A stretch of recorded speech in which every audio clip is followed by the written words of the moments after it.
Bismillahirrahmanirrahim. Assalamualaikum warahmatullahi wabarakatuh. Alhamdulillahirabbil alamin. Hamdan katsiran thayyiban mubarakan fih.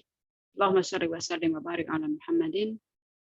Alhamdulillah, kembali lagi kita lanjutkan pelajaran Fiqhul Islam fi babil haid.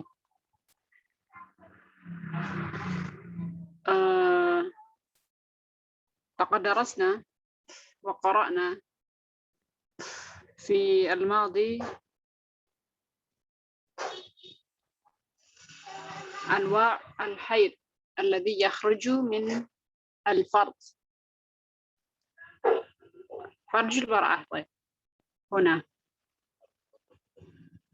والنفاس هو الدم الخارج عقب الولادة. طيب لنراجع قليلا.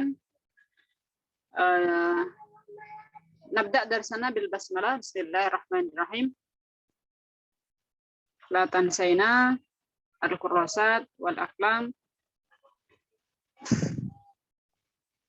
لتكتبنا ما fahimtuna. Baik, murajaah sedikit yang sudah kita pelajari. Ma huwa al-haid, wa ma huwa al-nifas, wa ma huwa al-istihadah. Al-haid huwa ad-dam al-kharij min farj al-mar'ah ala sabil as-sihhah min ghairi sabab al-wiladah. هذا هو الحيض. الحيض هو الدم الخارج من فرج المرأة على سبيل الصحة من غير سبب الولادة. أما النفاس هو الدم الخارج عقب الولادة. الدم الخارج من فرج المرأة عقب الولادة. والاستحاضة هو الدم الخارج في غير أيام الحيض ولا النفاس.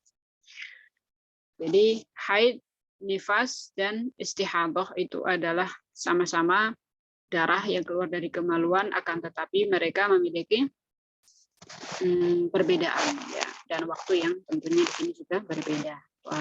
Laqad bahasna al-madi. Kita telah membahasnya di pertemuan yang lalu. Baik, kita coba lanjutkan ke berikutnya ya. Wa aqallul haidi yaumun wa lailat wa aktsaruhu 15 yawman. Haid itu aqallu itu minimal ya, minimal sekali terjadi berapa yaumun walailah, sehari semalam ya, minimal terjadi haid itu adalah sehari semalam. Wa aktsaruhu 15 yauman, dan maksimal atau paling banyak haid itu adalah 15 hari. Ghalibuhu sittun au sab'un, dan yang mayoritas ya, mayoritas dialami oleh wanita, haid itu terjadi kisaran 6 atau 7 hari ya. Satu pekan ya, 6-7 hari. Wa aqallu nifasi lahdatun wa aktsaruhu situna yauman wa ghalibuhu 40 yauman. Sedangkan nifas ya, aqallu nifasi lahdah. Sedangkan nifas itu minimal terjadi adalah lahdah. Lahdah itu tidak ada batasan berapa hari gitu ya. Lahdah itu ya sebentar saja gitu ya. Sekali keluar misalnya, kemudian setelahnya tidak keluar, maka itu sudah itu dikatakan lahdah sebagai nifas gitu ya. Dan dia tidak ada batasan sehari 2 hari atau seperti apa, tapi dia adalah minimalnya lahdah. Wa aktsaruhu situna yauman, dan batas maksimalnya di sini adalah berapa? Situna yauman wa ghalibuhu 40 yauman. Kita coba kasih warna yang berbeda. Aktsaruhu 15 yauman untuk haid, untuk nifas adalah situna yauman. Wa ghalibuhu untuk haid adalah sittun au sab'un ayyam. Kemudian sedangkan nifas ya, ghalibuhu mayoritas atau kebanyakan wanita mengalami nifas itu 40 hari gitu, 40 hari. Jadi batas minimalnya untuk haid adalah sehari semalam. Jadi kalau sekarang haid ya, misalnya zuhur, maka kok misalnya malam tidak keluar lagi ya, jangan buru-buru untuk bersuci. Tunggu dulu sehari semalam. Sehari semalam itu berarti 24 jam, 5 kali waktu sholat. Jadi dari zuhur ke zuhur. Kalau zuhur besoknya lagi tidak keluar juga, maka bersegera untuk bertoharah atau bersuci. Adapun nifas itu minimal sekali keluar adalah lahdah. Lahdah itu tidak ada ukuran. Sekali keluar, 2 kali keluar misalnya, maka itu sudah dikatakan lahdah ya. Jadi misalnya lahiran pagi, kemudian keluar darah nifas, tentunya darah nifasnya di sini mungkin pagi, siang, sore gitu ya, dan itu tidak banyak. Kemudian malam harinya kok sudah nggak keluar, maka baginya apakah boleh bersuci? Boleh, gitu ya, karena di sini tidak ada batasan minimalnya untuk nifas. Baik. Linwasil wa aqallu tuhar bainal haidataini 15 yawman. Wala hadda li aktsarihi. Adapun batas apa namanya ini? Batas suci ya. Batas suci kayak mau masuk masjid dong ya, batas suci. Batas minimal seorang wanita itu suci gitu ya. Itu adalah 15 hari. Jadi dari haid ke haid itu minimal adalah 15 hari. Jadi kalau belum 15 hari misalnya kemudian keluar darah ya, ngeflek misalnya ya, maka itu bukan darah haid gitu karena belum 15 hari. Jadi minimal adalah 15 hari. Wala hadda li aktsarihi. Dan adapun itu jumlah minimal ya, jumlah minimal udah 15 hari. Adapun jumlah maksimalnya nggak ada hitungannya. Jadi seperti kalau kita kenal dengan siklus haid gitu ya, siklus haidnya berapa? Ada yang 28 hari, ada yang 20 hari dan sebagainya. Ya, setiap setelah gitu kan, setiap setelah 2 minggu misalnya datang lagi haidnya, nah, maka dari wanita ke wanita ini berbeda-beda, gitu. Menyesuaikan dengan tingkat kesuburannya, ya kan, dan yang lainnya. Jadi yang di sini dibahas adalah masa suci bagi seorang wanita itu minimal adalah 15 hari. Wa aqallu zamanin tahidu fihi al-mar'atu 9 sinin. Di sini berbicara tentang usia seorang wanita, seorang anak itu bisa mengalami haid pertama kali adalah di usia 9 tahun. 9 sinin ya, 9 tahun. Nah, di sini bisa dicek ya footnote-nya. Hadhihi at-taqadir fil haid wan nifas wa tuhur mabnaha al-istiqra ay at-tatabu' al-hawadis wal wujud. Waqad wujidat waqa'i' asbatatha. Jadi batas minimal tadi ya, seorang wanita itu bisa mengalami haid itu kisaran adalah 9 tahun. Nah, batasan ini berdasarkan al-waqa'i. Waqa'i itu adalah peristiwa. Artinya ya semacam diadakan ini ya, penelitian begitu ya, di sebuah kampung misalnya atau sebuah wilayah ya, para wanitanya ini ditanya gitu. Diteliti lah pertama kali haid itu kapan, pertama kali haid itu usia berapa. Nah, dan ternyata rata-rata gitu ya, mayoritasnya adalah di usia 9 tahun. Maka di sini dalam bahasa fikih kemudian di sini dijadikan semacam patokan gitu ya. Jadi minimal sekali usia minimal seorang wanita bisa mengalami haid itu adalah di usia 9 tahun. Dan memang tidak sama, ada sebagian yang haid di usia 13 tahun, 15 tahun dan lain sebagainya. Tapi dari penelitian gitu ya, dari penelitian yang ada, wanita mengalami haid itu minimal usianya adalah 9 tahun. Bahkan mungkin ada sebagian yang belum 9 tahun tapi sedikit gitu. Baik, kemudian wa aqallul hamli 6 asyhurin wa aktsaruhu 4 sinin wa ghalibuhu 9 asyhurin. Kemudian berikutnya dibahas adalah aqallu hamlin. Aqallu hamlin itu adalah masa minimal seorang wanita itu hamil. Seorang wanita itu hamil minimal sekali adalah 6 bulan ya, sittatu asyhur. Jadi seorang ibu mengandung ya, itu minimal usia kandungannya adalah 6 bulan. Kemudian aktsaruhu 4 sinin. Kemudian ada sebagian wanita yang mengandung aksarnya maksimal, usia maksimal wanita mengandung itu bukan usia ibunya ya, usia kandungannya. Jadi dia mengandung selama 4 tahun, Masya Allah ya. Paling sedikit tadi usia seorang wanita mengandung ya, usia kandungannya itu adalah 6 bulan, yang paling banyak adalah 4 tahun, 4 sinin, dan ini terjadi ya. Jadi makanya di sini disebutkan wa ghalibuhu tis'atu asyhur. Kemudian mayoritas rata-rata seorang wanita mengandung itu usia kandungannya ya 9 bulan gitu. Nah, di sini ada pembahasan ya terkait penghitungan ya, penghitungan minimal mengandung ya, minimal usia kandungan 6 bulan, maksimal adalah 4 tahun ya. Itu ada hitungannya ya. Di sini footnote-nya bisa dicek. Raqam 1 istadalla li aqallil hamli biqaulihi ta'ala. Ada satu dalil ya, landasan dasarnya orang yang mengatakan minimal usia kandungan 6 bulan itu adalah dihasilkan dari di sini ya, ayat yang berbicara tentang seorang wanita yang wahamluhu wa fisaluhu 3 syahra. Dalam surah Al-Ahqaf ya, ayat 15 Allah menyebutkan seorang wanita ya.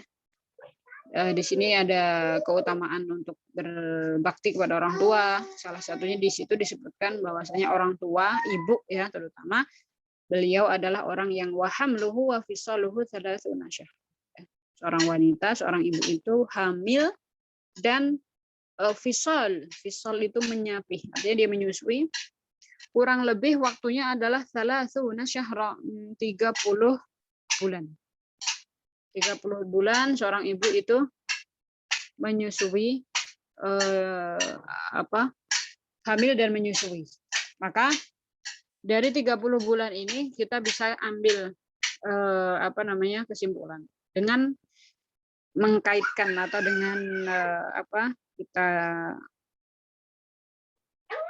ambil dalil yang lain ya. Di sini Allah juga menyebutkan wa fisaluhu fi amaini dalam surah Luqman. Dan seorang ibu itu menyapih anaknya itu dalam usia 2 tahun.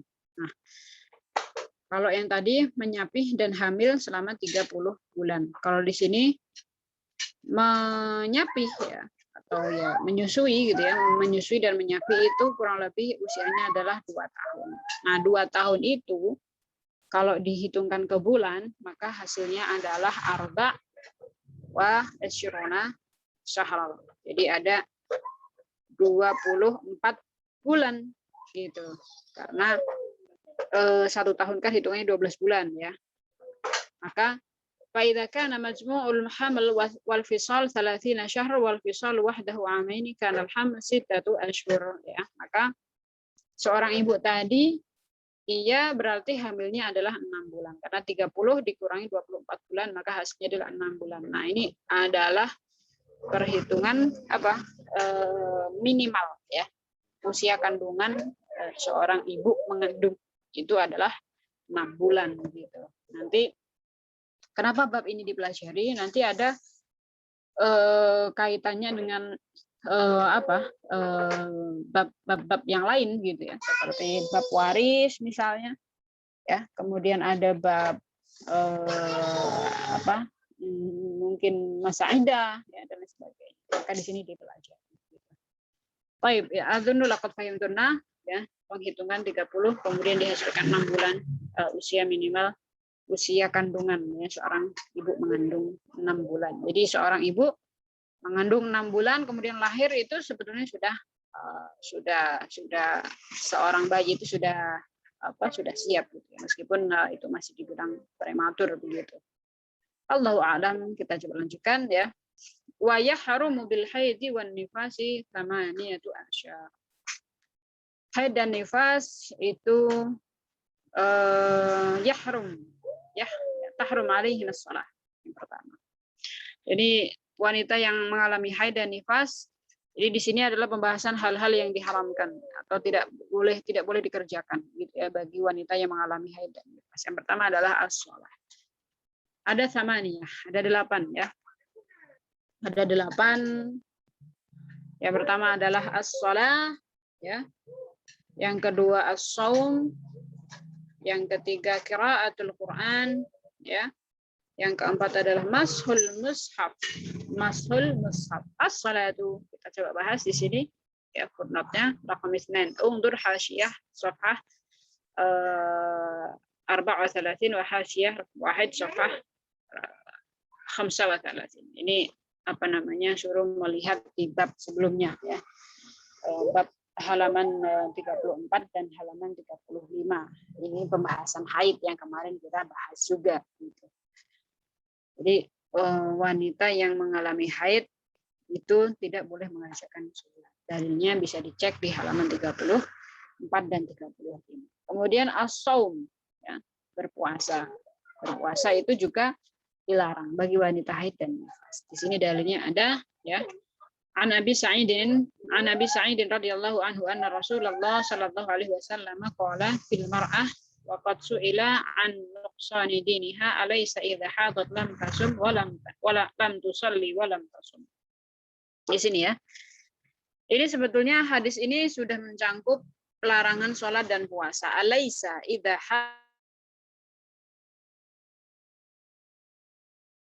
seorang wanita ketika mengalami haid dia lam tusalli, tidak mengerjakan sholat, walam tasum, juga tidak mengerjakan puasa. Dan ini merupakan nuksoni diniha. Ini merupakan kekurangan ya bagi seorang wanita dalam hal agama. Ya, mereka dalam 1 bulan itu ada cuti ya, tidak mengerjakan sholat. Saat puasa pun juga seperti itu. Dia mengalami haid di bulan puasa tidak mengerjakan puasa begitu. Wa taqdil haidu wan nifasu wa taqdi al haidu wan nufasa as-shauma wa la taqdi as-shalah. Kemudian ini juga sudah ma'ruf bagi wanita yang haid dan nifas itu untuk mengqadha puasa tapi tidak dengan salat ya, salat tidak diqadha. Rawal Bukhari wa Muslim wa lahu an Mu'adzah qalat sa'altu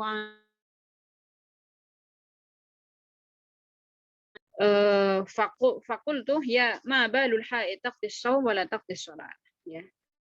Ada seorang sahabiah di sini menyebutkan Mu'adzah seorang wanita ya, dia berkata kepada Aisyah, dia bertanya gitu. Ma balul haid, apa yang terjadi dengan wanita yang haid ini gitu ya. Mereka itu mengqadha puasa kok tidak mengqadha sholat gitu. Ternyata Mu'adzah ini belum tahu hadisnya gitu. Belum tahu seperti apa pembahasan haid dan nifas. Kemudian Aisyah berkata, qalat ya, kana yusibuna dzalik ma'a Rasulillah sallallahu alaihi wasallam. Maksudnya yusibuna, maksudnya adalah dia di sini Aisyah menyebutkan kami dulu mengalami haid gitu ya, yusibuna. Kami dulu mengalami haid dan kami dahulu juga bersama Rasulullah. Maksudnya di sisi kami ada Rasulullah. Fanu maru biqada'i shaum, kemudian kami diperintahkan untuk mengqadha puasa. Wala nu maru biqada'i shalah, tetapi tidak diperintahkan untuk mengqadha puasa. Nah, ini adalah dalil ya. Dalil di mana seorang wanita haid itu cukup untuk mengqadha puasa, tidak dengan sholat ya. Nu'maru biqada'i shaum wala nu'maru biqada'i as-shalah. Baik, kemudian raqam 4 qiraatul Quran, yang dilarang bagi wanita membaca Al-Qur'an. Dalilnya di sini ada rawahu Ibnu Majah an Ibnu Umar radhiyallahu anhuma qala Rasulullah sallallahu alaihi wasallam la yaqra'ul junubu wal haidu syai'an min al-Qur'an. Di sini hadisnya adalah la yaqra'ul junubu wal haid syai'an minal Qur'an. Enggak boleh ya. Dalam mazhab Syafi'i ya. Apa namanya? Adapun dalam mazhab yang lain seperti Imam Ahmad ya, itu masih membolehkan ya dengan tidak memegangnya. Karena memegangnya di sini jumhur ulama masul mushaf wa hamluhu, membawa Al-Qur'an dan memegangnya itu termasuk yang dilarang bagi wanita haid dan nifas. Dalilnya apa? Dalilnya ada di sini ya, raqam 5. La yamassuhu illal mutahharun. Surat Al-Waqiah ya. Dalam surah Al-Waqiah disebutkan la yamassuhu illal mutahharun, tidak boleh menyentuh Al-Qur'an, memegang Al-Qur'an, membawa Al-Qur'an ya, illal mutahharun, kecuali orang-orang yang suci ya, mutahhar. Maka wanita haid dan nifas ini sejatinya meski mereka manusia suci, tetapi secara maknawi mereka sedang mengalami haid ya, tidak suci, maka tidak boleh memegang Al-Qur'an gitu. Adapun membacanya tadi dalam Ahmad bin Hanbal membolehkan, kalau dalam mazhab Syafi'i di sini tidak diperbolehkan dengan dalil la yaqra'ul junub wal haid syai'an minal Qur'an gitu.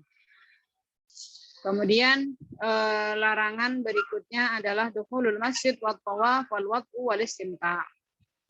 Larangan bagi wanita yang haid dan nifas ya. Dukhulul masjid ya, masuk masjid itu tidak boleh. Bagi seorang wanita haid dan nifas tidak boleh masuk masjid.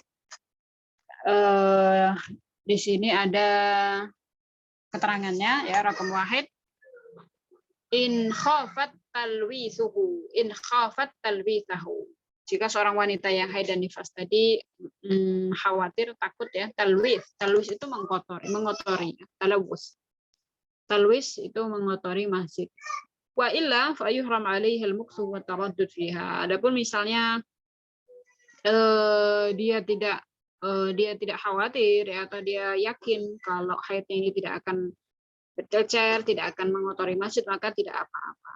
Akan tetapi yahrum alaihal muks wa taraddud fihi. Tidak boleh berlama-lama ya, al-muks itu kan tinggal di masjid tidak boleh ya.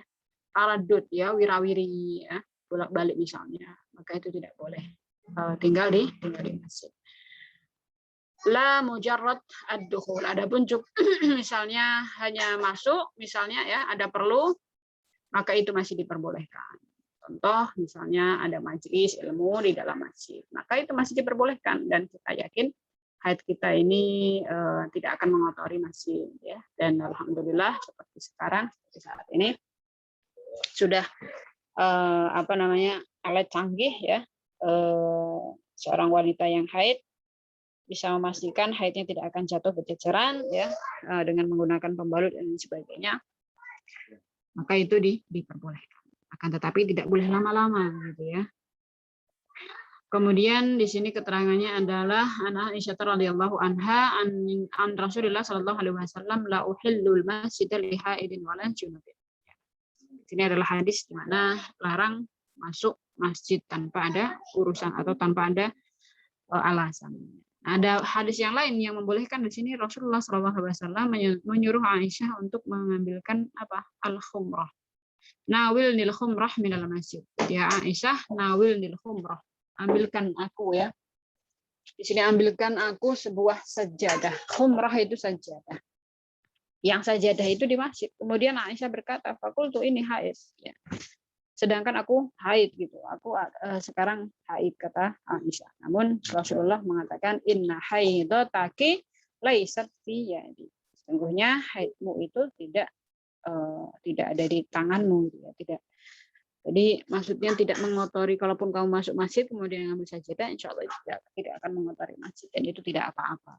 Jadi hadis yang pertama tadi dikecualikan gitu ya, ada pengecualian bagi mereka yang punya keperluan ya, kemudian dia yakin bahwa haid ini tidak akan mengotori masjid, maka itu diperbolehkan selama tidak lama-lama, tidak tinggal ya, tidak berlama-lama di masjid begitu.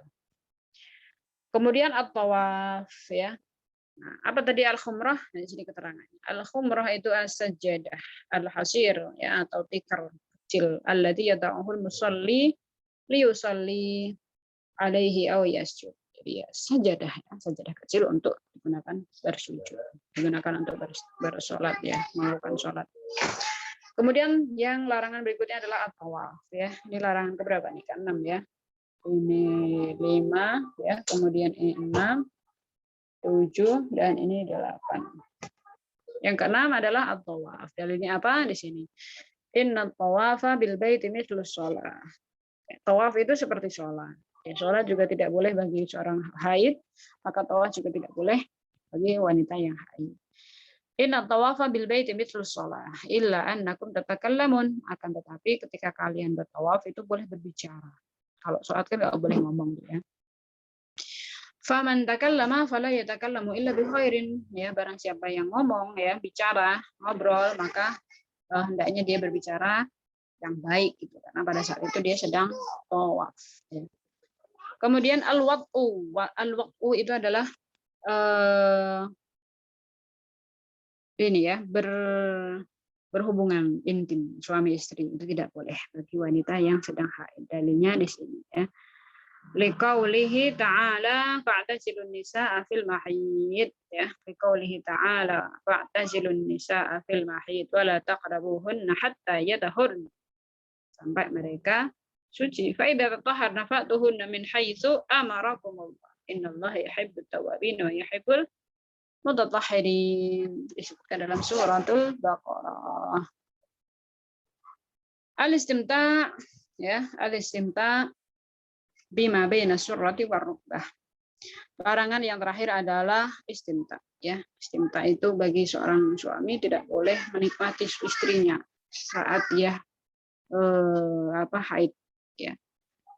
Apa yang tidak boleh? Larangannya adalah baina surrati war rukbah, antara pusar dan lutut ya. Artinya kemaluan bagi seorang laki-laki ya, kemaluan istrinya itu tidak boleh, haram, tidak boleh ya. Dalilnya di sini rawa Abu Dawud an Abdullah bin Sa'id radhiyallahu anhu annahu sa'ala Rasulullah sallallahu alaihi wasallam ma yahillu li min imraati wa hiya haidun qala laka ma fawqal izar ay fawqa ma yasturuhul izar wal izar ats-tsaub alladhi yasturu wasatal jism wa huwa ma baina surrati war rukbah qaliban ya.